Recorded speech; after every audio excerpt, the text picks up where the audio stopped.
Good morning. I'm Acting Chief Information Officer Nikita Turnbull, and welcome to this press conference.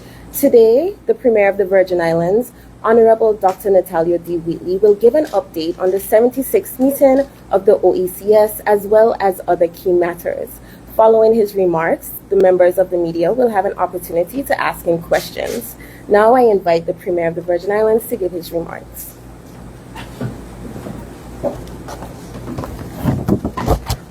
Thank you, Nikita, and good morning to the people of the Virgin Islands. I want to acknowledge Honorable Carol Dawson, who's present with us today. I would like to welcome the members of the press corps to this press conference. My government's regular updates to you reflects our ongoing commitment to public engagement, transparency, and democratic accountability. I would like to acknowledge the senior public servants present. Before I deliver my substantive remarks, I want to extend deepest condolences to the families and friends of those persons who recently lost loved ones. As a community, we grieve with you and pray God will give you strength to get through this difficult time. While we mourn every death, it is deeply troubling when a life is taken by violence and crime. Not only will it take a concerted effort by our law enforcement to effectively deal with this problem, but also the entire community. Crime and violence are not just issues affecting one segment of our society. They impact everyone who lives and works here in some way, as well as the persons visiting us here on our beautiful islands, known for their tranquility and safety. Feelings of insecurity are amplified even more when prized jewels like pressure is robbed at gunpoint in a parking lot by a gang of young persons. It is unacceptable and highly regrettable that he and others went through this. Crime and violence are not what we want as a society, and certainly not the image we want to project to the world. We must redouble our collective efforts to steer our young people away from crime and violence, especially our young men. This is why I'm looking forward to the crime summit that is currently being planned so that we can organize ourselves as a society to better respond at every level. For those individuals who insist on terrorizing our community, the police will continue to pursue you vigorously, and I'm sure they are redoubling their efforts. Lastly, on this issue, I want to appeal to our young men and young women of our community to turn away from a life of crime and violence. Resist the temptation of the fast life. It could cost you your own life or that of someone you love. It is not worth it. I repeat, it is not worth it. I call on the members of our community to share any information you may have with the Royal Virgin Islands Police Force that may assist them with their investigations. I will now turn to my substantive statement. From the 19th to the 20th of March, I attended the 76th meeting of the OECS Authority in St. Martin. The other heads of government and I officially welcomed St. Martin into the ranks of the Organization of Eastern Caribbean States as an associate member. I also personally congratulated President Louis Mussington on this accomplishment. By becoming a part of the community of states and territories that comprise OECS, the government and people of St. Martin will have a seat at the table in which we collaborate on challenges that are best addressed collectively. This is one of the primary purposes of the OECS, to provide a platform in which we work together as a sub-region to address problems that are beyond the scope and capacity of any one government to address, especially given the small size of our respective societies and the sheer scale of the challenges confronting us. Among other things, at the meeting in St. Martin, we discussed the challenges posed by the ongoing tariff wars, the importance of stimulating intra-regional trade by harmonizing our own tariffs, and a number of other sensitive matters. Given the shifts in the global economic and geopolitical landscape, we have agreed that our governments will remain in close communication so that we can respond as required. I'm also pleased to report that the OECS has expressed full support for our journey of self-determination as we continue to pursue constitutional advancement. And of note, they endorsed the C24 report, its recommendations, and its findings. As you are aware, the Virgin Islands is a member of the Eastern Caribbean Supreme Court. We host the court's commercial division that is a mutual benefit to us and the OECS. It is a critical component of what makes us attractive and successful as a jurisdiction and an international finance center. And that's just one example of benefits of OECS, among many others. Allow me to speak to a few other matters. Last week, I welcomed back to the ranks of government Honorable Lorna Smith, OBE. Her wealth of experience and the respect she commands in the financial services industry and business community can be of best use to us as a territory by her being a member of the government. I have requested the creation of 2 Minister of State positions, of which she would occupy one if the request is successful. A Minister of State is a senior minister who works within a ministry to support the minister responsible for the overall portfolio. Additionally, I have requested the addition of parliamentary under-secretaries of state that would be a less senior minister within a ministry. These ministerial positions are normal in the Westminster system of government, particularly in the United Kingdom. Currently in the Virgin Islands, we are limited to ministers and junior ministers, but hopefully we can get this changed. I will provide an update on the status of my request to the governor in due course. Earlier this week, I was honored to launch the UN Eastern Caribbean Overseas Territories Roadmap for improving access to development finance. Among other things, the roadmap provides a strategic plan for improving engagement between the governments of the Eastern Caribbean territories and development partners and international financial institutions, strengthening our capacity to mobilize and manage resources, and deepening regional partnerships to unlock development financing opportunities. Our objective is to gain access to concessional financing and grants so that we can continue to pursue sustainable development and build climate resilience.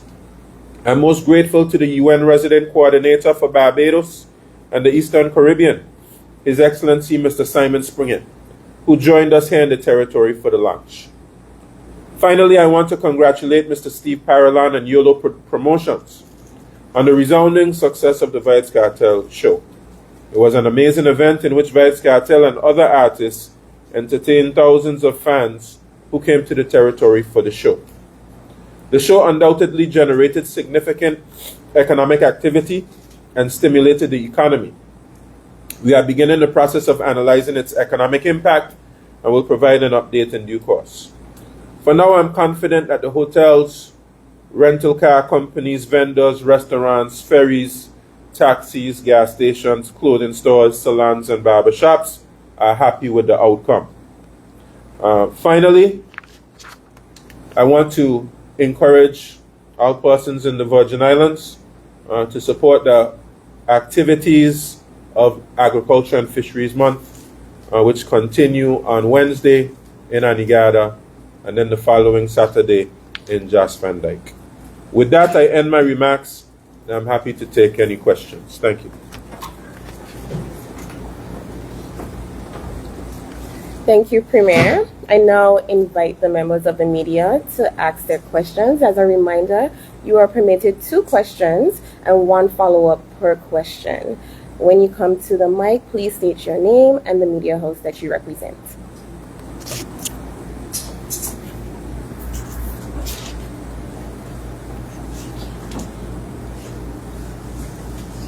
Good morning, Premier. Good morning, Madam Moderator. Kathy Richards, JTV News. Premier, you mentioned you would have made requests to the overseas ministers via the governor for 2 ministers of state. Yes. We know of one that you would have given us information about. That's Honorable Lorna G. Smith. Can you say who the second you have earmarked? You also mentioned that you would have requested parliamentary something. Who are those persons? Yes, who are those persons you have earmarked for those? Okay, thank you for that question, Kathy. First of all, let me say a little bit about Westminster system of government and ministers who support more senior ministers. In the United Kingdom and in the Westminster system, you have ministers who are senior ministers. They sit in cabinet.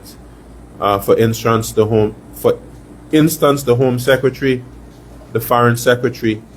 They have ministers who sit in their ministries, supporting their overall portfolio. And they're called ministers of state, parliamentary undersecretaries. They would be considered junior ministers, but we don't necessarily refer to them as junior ministers. I understand that we need a fair amount of education on the point. For instance, Minister Doughty himself, the Minister for Overseas Territories, given our terminology, would be considered a junior minister because he serves under the Foreign Secretary, the Right Honorable David Lammy. And throughout the United Kingdom government, you have ministers who serve under other ministers and support them. They are called ministers of state and they're called parliamentary undersecretaries. I've requested 2 ministers of state and 2 parliamentary undersecretaries. Ministers of state would be the more senior, using the terminology of junior minister, that would be the more senior junior minister. And parliamentary undersecretary would be less senior junior minister. I've requested 2, and I have not spoken about, if successful, who would be assigned to which portfolio. But as a constitution, and this wouldn't just be for now, it would be on an ongoing basis.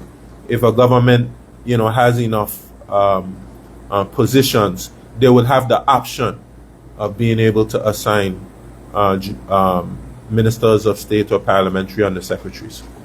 Okay, following up to that very question, Premier, in your discussion with the Minister of Overseas Territory, what came out as it relates to, if you've had that discussion about the removal of the Ordering Council? Where are we with that?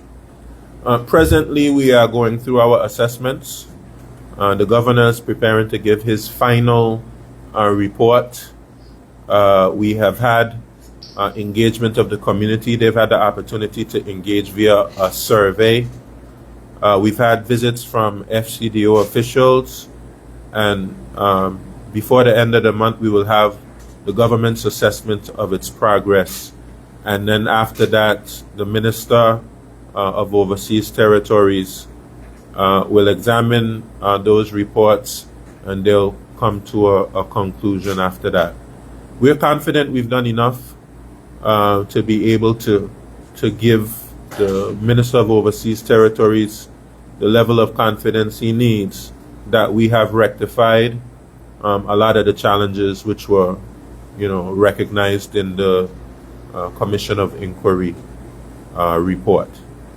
So by the end of this quarter, we will hear the various assessments, and then the public would be able to come to their own conclusions, as well as Minister Doughty. Okay, my second question relates to what you referred to in your opening statement, the brazen robbery committed on a celebrity that visited our territories. I must say, even if it was committed to a vagrant on the street, it is not acceptable. But to what extent are we to understand that actions are being taken to eliminate this surge of gun violence and robberies that are taking place in the territory? You did say that you're waiting on a certain minute, but what are we doing while the waits for certain levels of meetings to take place? Well, every week we meet in the National Security Council, and we discuss ways in which we can strengthen our security.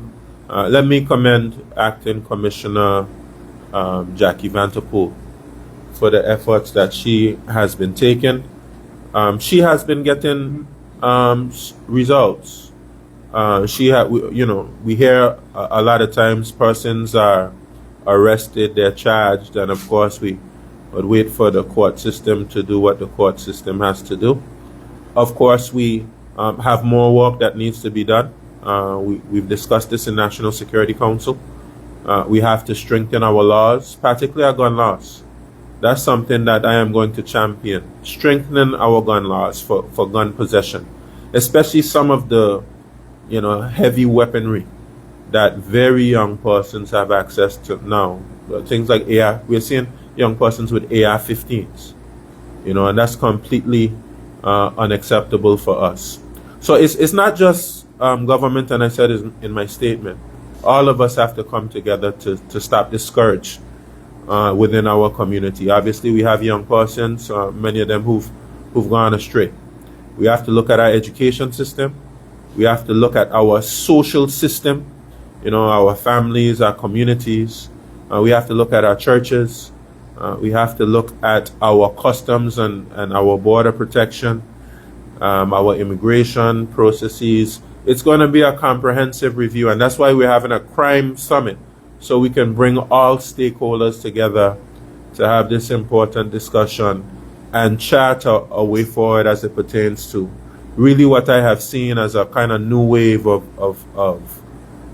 kind of young criminal mentality in the Virgin Islands. Okay, follow up to that.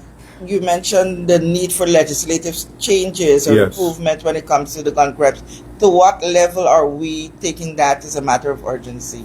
It is urgent, and you would notice that with our mutual evaluation report that has identified weaknesses as it pertains to our anti-money laundering, countering the financing of terrorism and proliferation financing regime, that we've already taken measures. We've already amended the Police Act. We've amended the Counterterrorism Act. We've amended the Customs Management and Duties Act. There's been a number of legislative steps we've already taken. But in particular, I want to see us strengthen our laws on gun possession. The other day, a gentleman was found with several rounds of ammunition. Maybe 200 rounds or something like that of ammunition. And the penalty for that is what I would term a slap on the wrist. So that is something that we have to address with urgency. That's, of course, the governor's portfolio. I've discussed it with the governor, National Security Council, and I expect that very soon we'll have amendment bill coming forward. Thank you, Premier. Thank you, Madam Moderator. Thank you.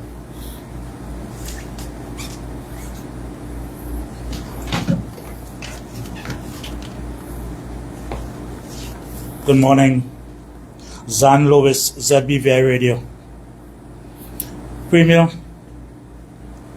I believe the recent concluded meeting in St. Martin, one of the major issues discussed was one of food security. Yes. Even though you didn't say much about that now. Yes. In the recent this interview with someone, you spoke about the food security, quoting you, is a real threat to the people of the BVI. Yes. I would have had a caucus meeting that discussed that in St. Martin. Yes. But one question, how serious are you? Yeah. I believe you're not serious about food security. What you have been doing for a long time is just continuous talking, Premier. What I want you to tell me, you would have heard about what the other countries did. What U.S. Virgin Islands is taking steps to address the situation in light of the tariffs. You would have heard Tim Martin, who is the president, the CEO of Tropical, saying that the Caribbean countries will be affected and it's urgent. Action needs to be done now. Yeah. Instead of you talking, tell me something that you would have done. You talk about Dominican Republic and the food baskets and nothing is went there. Tell me what you have done now in light of the tariffs and in light of what BVI expected to face down the road. Who have you been speaking with? Who have you spoken with at this time in light of to make the people of the BVI prepare for what's to come? Well, thank you for that question, Zan. And let me just assure the people of the Virgin Islands, and I'll assure yourself, we're extremely serious about food security. At the agriculture fair in Virgin Gorda, I would have sent a very urgent message to those who are listening and to the people of the Virgin Islands. That for very long, and it's not just government administrations, all of us, the entire society has taken our food security for granted because, of course, we've been able to get that ship coming from Miami for many years. Every now and again, we have a Y2K or we have a hurricane or we have a pandemic, and food security comes within the national conversation. And I sent a message to everybody concerned that we have to recognize the urgency of the moment. Now, yes, I have spoken about it and I will continue to speak about it. But correspondingly, all our ministries and government departments need to be able to take these really mandates from myself and from Honorable Carl Dawson, who have worked and will continue to work to support me in the area. They have to take these mandates and execute it, because moving forward, we demand accountability in the particular area. We've budgeted monies. We've made a clear vision. We've made our vision very clear. And, I have to recognize Honorable Carl Dawson, who, since he's been working dedicated to that particular area, we've seen some signs of life. And he's here now, and certainly perhaps maybe I'll even ask him to speak about some of the more recent initiatives that have been successful in agriculture and fisheries. But without a shadow of a doubt, whatever we've done thus far is not enough to meet the scale of the challenge. And this is why we had the conversation with the OECS. The OECS, we discussed, everybody's going through the same thing, Zan. It's not just the BVI. Everybody is heavily reliant on imports from Miami, including the country you're from, St. Vincent and the Grenadines. And all of us discussed that we had to accelerate efforts. So the OECS heads of government, we've agreed to meet monthly now. And we've mandated the Director General of the organization, Dr. Didicus Jules, to come up with a strategy and to get a strategic team in place so that we can accelerate efforts to harmonize our processes, our procedures, our tariffs, to ensure that we have proper transportation going throughout the OECS, so that we can have a level of food security that our people can depend on. So perhaps maybe I'll ask Dr. Dawson to speak a little bit about agriculture. And as this is Agriculture and Fisheries Month, it's a good time to kind of highlight some of the areas of that we're working on. Thank you very much, Premier, and good morning, Virgin Islands. And I would say that I support a lot of what the Premier has said. He didn't speak just now about the Dominican Republic initiative, but I consider that to be important. And I consider it not to be a situation where it's as if we're going after one or the other. That as far as our food security is concerned, that we must increase production here in the Virgin Islands, and at the same time we must look at other sources in conjunction, as he said, with other regional bodies such as the OECS. As far as the territory is concerned, of course, we're celebrating Fisheries and Agriculture and Fisheries Month, and that just seeks to bring attention and highlight and recognize the farmers.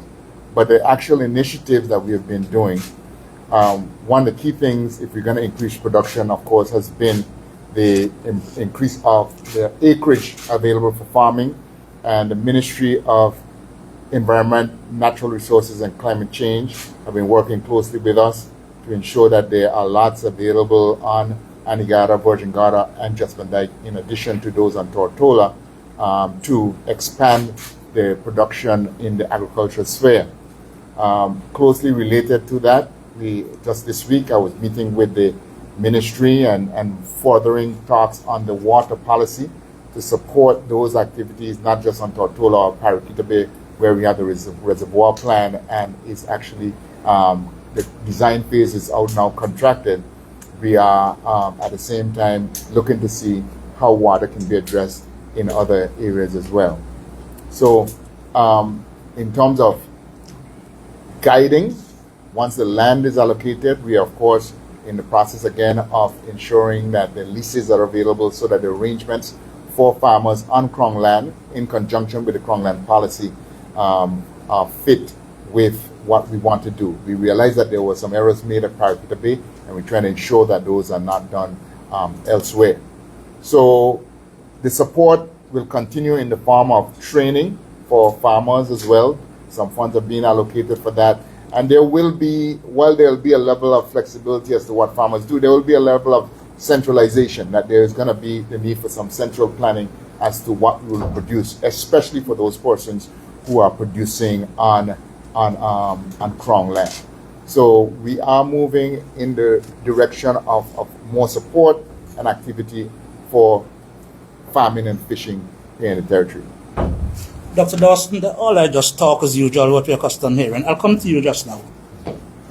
Premier, you made mention in terms of the senior public servants, they have a mandate, right, to do as regards food security. But you have to show an example. You're not showing an example as regards food security in this territory. You're not sure. It has to start with you, sir, right, as regards showing that example. Who have you been speaking with as regards the impasse that the people in the BVI will be facing down the road? In terms of it, I'm not talking about the OECS now linking up with the OECS and to bring goods in the BVI. That's down the road. Who you have been speaking with locally? Have you made any attempts at any time, sir, to speak with boat owners who can bring it directly from Santo Domingo, from the OECS? Have you started any kind of discussions to let the people know that you are serious? Because what Dr. Dawson just said, the same thing all the time. Tell us something concrete that you have done or is doing at the moment. Well, Zana, I reject the notion that everything that we've said there is just talk or is not concrete. These are real efforts to increase food production locally. And of course, I've had some preliminary discussions with shippers. Up to just last week, we had a discussion with some shippers. Having kind of preliminary discussions about how we might address the Dominican Republic, for instance. And it's the same thing with the OECS. So what you're talking about in terms of the OECS is just talk and down the road. No, it's not. Actually, OECS has been talking to a network of shippers, with St. Martin, Guadeloupe, and Martinique joining. That's the gateway to the European Union. The European Union receives shipping from Europe on a regular basis. So if we have challenges in terms of the United States, we can look also to the European Union. But there's no kind of shortcut around the things that we're talking about, Zan. What we've been spoken about is the way to address food security in the Virgin Islands. It's not going to be a magic pill that we swallow. It's not going to be an action that we can just take overnight. And let me just say to you, while you have a lot of criticism for government officials, we all have a responsibility. We can farm ourselves, backyard gardens. When we make decisions about what we buy as a Virgin Islands people, that is something we can do to support our local farming industry. So yes, it's convenient to blame politicians, etc. But we all have a responsibility to ensure that we take food security seriously. Question number 2, right? 2? That was a follow-up. So 2 now. And as a reminder, I understand you're passionate, but just answer the question. I don't understand what you're telling me. Allow the media to ask the question. You have a role to play. So, the Premier, one has to question food security. Let me tell you why. When the Honorable Lorna Smith came on board recently, you made in the run-up to that, you spoke about the whole issue of tariffs and getting everybody on board to make sure that everyone is there to work. But you fired the junior Minister of Agriculture and Trade. You may not say you have been fired. The portfolio has been taken away from you, Dr. Dawson. So, Premier, how could you be talking about food for security? Dr. Dawson has recently spoken at an agriculture exhibition, talking about the plan coming in April, what he intends to do for agriculture and fisheries. And you stripped him off the portfolio.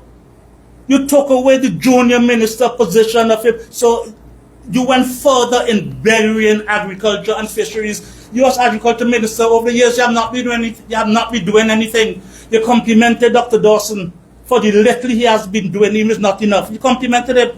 But how could you be the fishers and the farmers need the effort now? More effort needs to be put in the fisheries and the farmers. But you fired the junior minister. So where your priority lies, where food security? Is it lies in having food for security or the BVI, or building your political position and building the position of government by bringing in Lorna Smith and moving Dr. Smith from his position?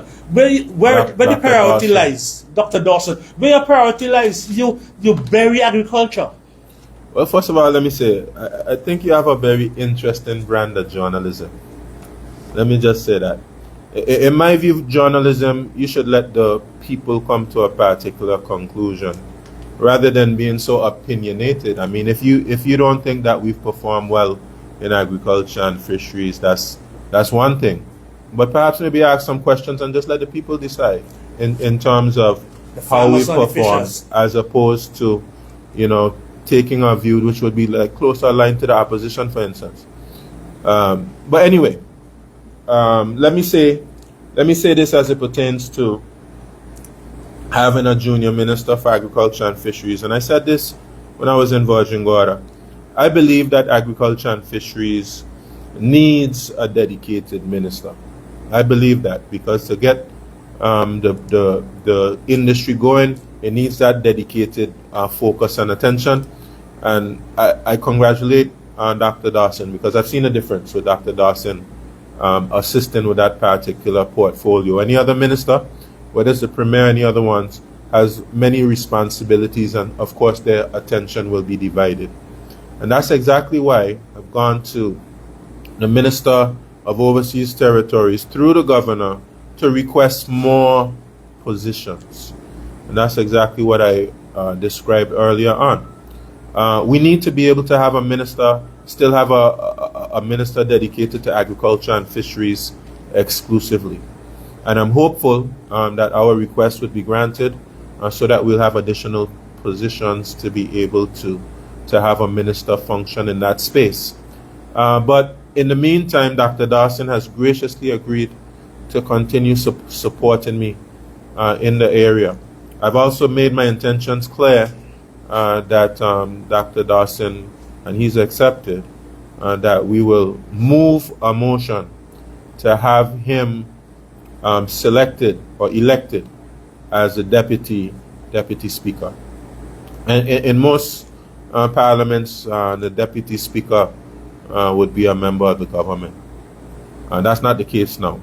And that's, in my view, an anomaly that needs to be corrected. So Dr. Dawson will continue to play a very important role in our parliamentary democracy, as well as assisting me in the agriculture and fisheries portfolio, until we get some additional positions approved, which I'm hopeful that the foreign secretary would approve that.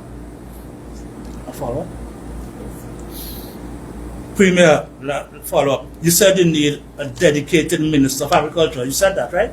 Yeah. So you are the Minister of Agriculture? Yes. So you are not. You see yourself as not being dedicated enough? No, what I'm saying is you need someone to focus on the portfolio exclusively. And that is exactly the reason why in the Westminster system and in the United Kingdom system, you have senior ministers with ministers to support them in particular areas, because it's too much for any one particular minister, so you get ministers to support you. You think you have been doing a good job? That's for the people of the Virgin Islands to determine. Obviously, you have your views on it, but I would encourage you to just let the people decide. Thank you, sir. You're welcome. I invite someone else.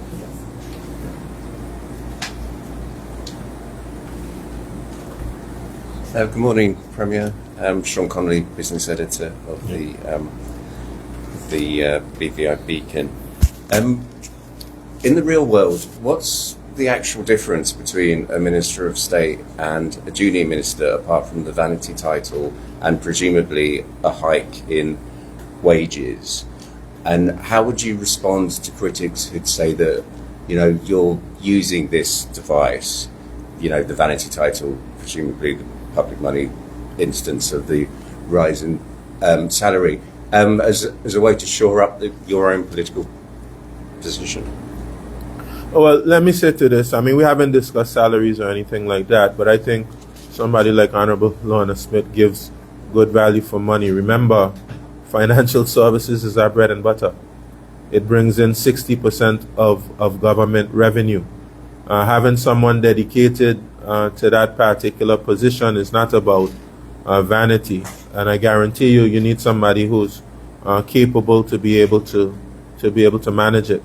So I think the people of the Virgin Islands will get good value for money from Honorable Lorna Smith. As it pertains to vanity, it's not necessarily about vanity. In the United Kingdom, nobody refers to ministers as junior ministers. I'm not sure why we do it here. And some persons might interpret that to mean that the portfolio that they manage is not important. And I think that's really the purpose of discouraging the use of the word junior minister. You have your one of your main financial pillars, and you're saying that you're putting somebody who is junior to be able to manage it. There's nothing junior about Lorna Smith, and I should say there's nothing junior about Cal Dawson either, or Luce Hard Smith. So I think using those terms, tourism, another financial pillar that we have.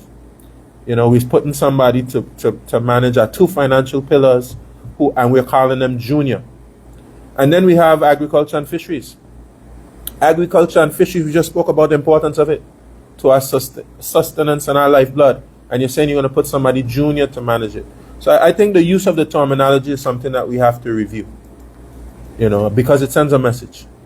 Okay, so follow up to that. So basically you're just saying that it is semantics then, it's just about names. I mean, colloquially in Westminster, which I covered for 30 years, the term junior minister is used repeatedly. But I hear Minister of State and Parliamentary Under Secretary way more than I hear anything. It's rarely that I hear the term junior minister. Well, yeah, but it's a much bigger government of 70 million people, isn't it? Oh, that's all right. So, the principles remain the same. So there will be an increase in salaries. And did you discuss this move with the governor before you announced it? And if you didn't, I did. A bit rude. I did. Was he favourable? Well, I think he'll take some time to consider it. So he asked for me to write, and I did that. Okay, and on the salary bit, I asked? We haven't discussed salaries because, of course, it would be premature to discuss salaries for ministers of state if it hasn't even been approved yet. Okay, on my second question, there seems to be some drift in government. I mean, you cancelled the minimum wage 2 days after it's supposed to be implemented at the beginning of December. I think you said that we'd hear more about that in the first quarter of this year. It's nearly the end of March. We haven't heard anything. Before the end of the March. Sorry, go ahead. And just to continue with that theme, after the West End ferry terminal process, which ended in ridiculousness, basically, when you budgeted 15 million and the lowest bid was 63 million, the RDA promised to give the public an update on the way forward within a week. That was more than a month ago. We haven't heard anything on that either. So what is the status of the West End ferry terminal project, and what's next for that? In terms of the minimum wage, I'm going to be making an announcement before the end of the month. Okay, just so will it be coming in then? I'm sorry. Will it be coming in then? The increase? I'll just wait for the announcement so persons can understand fully. I don't want to make any headlines right now. I just want to give persons the full information. As it pertains to the West End ferry terminal, The minister responsible for the ports has basically put forward his proposal for me in terms of how we deal with that in terms of rescoping. I'm having a redesign efforts. Just for persons, no, we are committed to getting that project started. I would like to see it started before the end of this year, actually, because of course we're way behind schedule. You know, the ports, the customs, the immigration continue to let us know that the facilities are inadequate at West End, and of course we have very heavy traffic coming to West End Ferry. So it's urgent that we get that facility built, and we're putting fire behind all concern to get it done. Are you concerned though that the RDA said a week and that we still haven't heard anything? Isn't that emblematic of the drift?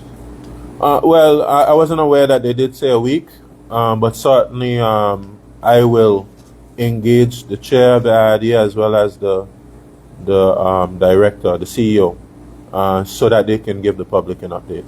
Okay, thank you. Yeah.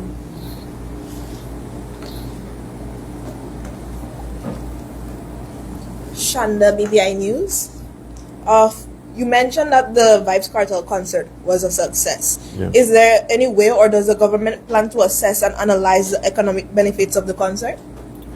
Yes, I've to ask my permanent secretary, P.S. Smith Abbott, with gathering as much data as possible. The promoter himself committed to providing some information. Perhaps we'll see things like surveys and interviews being done with business owners, etc. But moving forward, I want to have a much more kind of formal process of analyzing the data, something that I perhaps maybe would get a consultant to look at for me, especially leading up to the August festival. But persons from an anecdotal standpoint could use their eyes and they could see that a great deal of economic activity was generated through it. It's a strategy that many countries in the world use. I mean, we're coming up on St. Kitts Music Fest right now. You'll have several people from the Virgin Islands. Several persons from the Virgin Islands go to St. Kitts Music Festival. St. Kitts Music Festival is fully funded by their government. And I spoke to the minister, a minister who's responsible for that particular portfolio in Canada. Now I asked him, well, how much money does the government put into Caravana?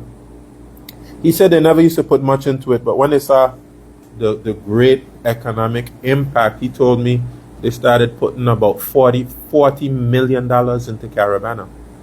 I just recently went to Macau, which is, a bigger gambling sector than Las Vegas. Macau is, I guess, the top, probably gaming jurisdiction in the world. I went to Macau, and all the discussion was about investing in entertainment tourism to complement their gaming sector and their tourism product. So it's only some persons in the Virgin Islands who refuse to see this as a legitimate strategy to empower and stimulate the business community, as well as make the government back money. I mean, $200,000 of course, it's a significant amount of money. But if you have just 2,000 persons spend $100, that's $200,000. We have environmental levy, we have departure tax, we have hotel accommodation tax. We have the rent-a-car companies have to pay a tax. Everybody pays payroll tax, Social Security, NHI. When you start to crunch the numbers, one person told me when they came to the Vibes Cartel concert that they spent $4,000. They said that they spent $4,000 on their trip. And many persons were very pleased. One person told me they came from Alaska. They came from Alaska for the show. This show was streamed throughout the whole world. I mean, I saw Mr. Vegas talking about watching the stream of the Virgin Islands. So when it comes to marketing, Tourist Board spends money on marketing. I mean, the type of benefit you have gotten from that marketing, you couldn't pay for. So anyway, Hopefully at some point we kind of get the picture. Okay, so you're very detailed on your response. So I have another question in regards to the Agriculture and Fisheries Month.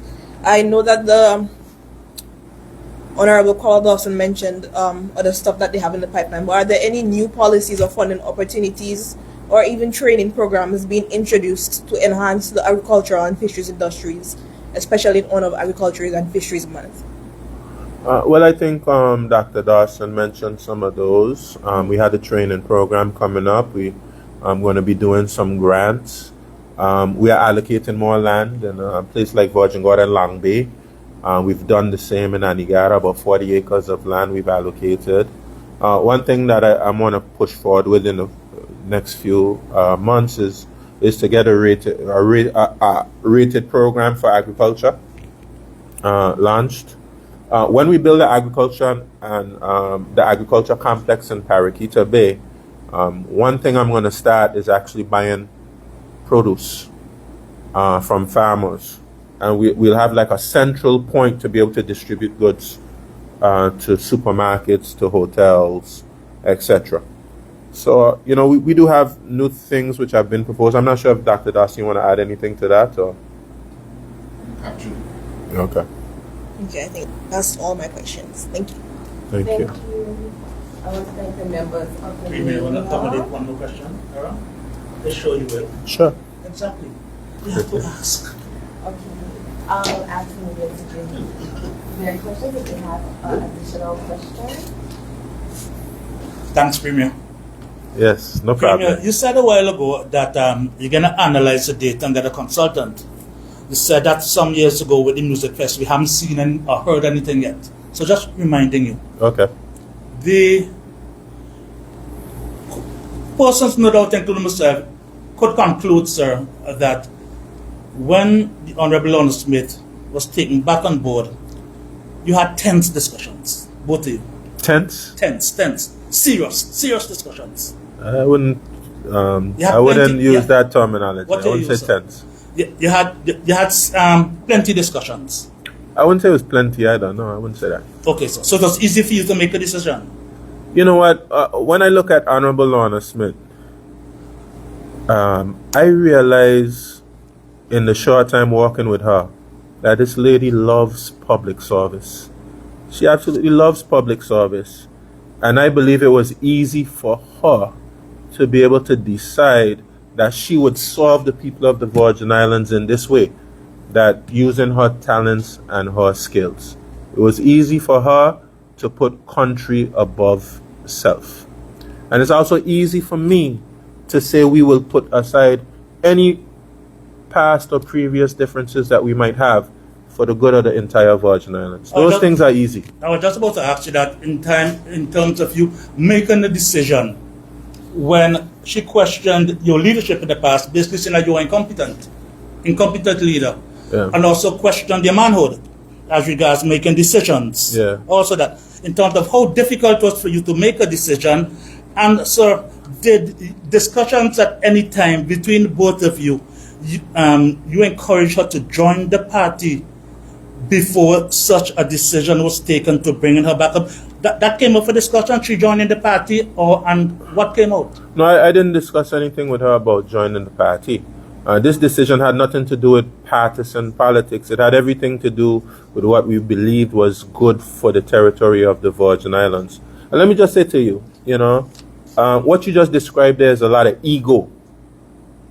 Persons question your leadership, question your manhood. True leadership is being able to look past areas where persons may have said for things that they may not mean, that they might have said when they were in an emotional time. And let me just remind persons, Honorable Lorna Smith, around the time this happened, she lost her brother. Losing that portfolio would have been a very difficult for her. And so, of course, sometimes, and these are persons who have to do in our own relationship, sometimes persons say things and that might be harsh, and they may not mean those things, but they said it based on how they felt. Mature leadership is to be able to look past that and to find a common ground and how to move forward. We are a government of unity.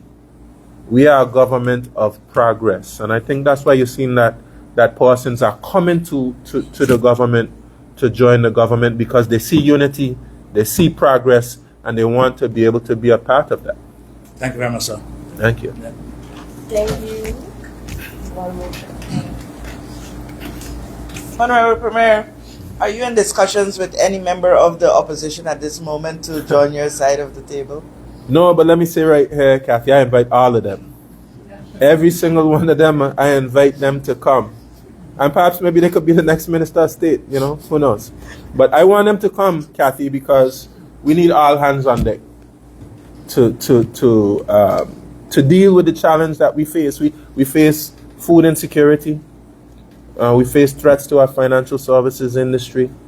All types of different threats we're facing right now, and we need all hands on deck. So I invite them to come, every single one of them. Seriously or jokingly, haven't you thrown out any proposition to at least the representative for District 2?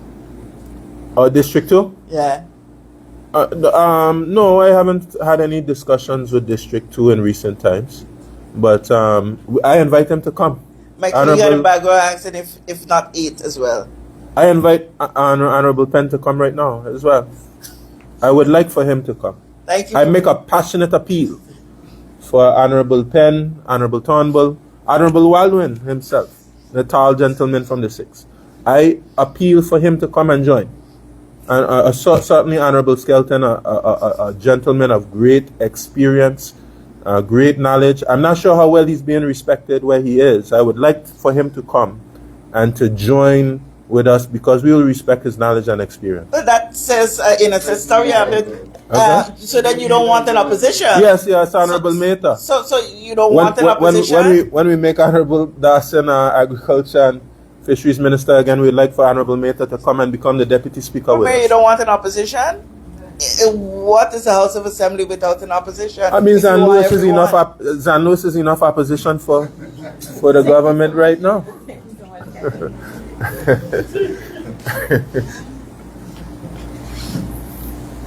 Hello. Well, I'll brush over your attempt to create a one-party state, if I can, and just go on to. I hope I don't end up on any lists because of that. Last September, you said you'd like to see the release of the environmental levy funds into the Climate Change Fund Trust Fund within a month. Have those funds been released, and does the Climate Change Trust Fund have money in it now? If not, why not? I have to ask that of my financial secretary. I don't see why it shouldn't have been done by now. But because, of course, we did what we had to do to be able to make it a reality. So I'll have to double check that with the Ministry of Finance. How much do you think should be in there, though, at the moment, if it is? I think the majority of that $13-14 million goes to the Climate Change Trust Fund. Okay. So it should be quite significant. Yeah. And could you get back to us on that today? Yes, yeah. I will. Somebody will take note of that for me and approach Ministry of Finance. Thanks. Thank you. I would like to thank the members of the media for their questions, and now give the Premier an opportunity to give his closing remarks. Thank you, Nikita. Of course, our persons should pay attention to our press conference that we'll be having on Monday, where we will be discussing the launch of the BVI's first medical school, which is something that we've been speaking about for some time.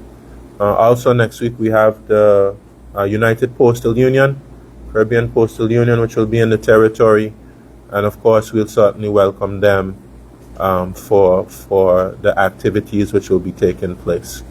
Just to say, Nikita Turnbull, thank you for your stewardship here. Of course, we have other members of the team who were still in St. Martin on their way back today, and I think you filled in admirably well. Thank you for that, and for all the Government Information Service who made this press conference a reality. And you'll be hearing from us very soon, because of course we take seriously our obligations and our responsibilities of keeping the public informed. Thank you so much. Thank again, I'm Acting Chief Information Officer Nikita Turnbull, and thanks for tuning in to this press conference.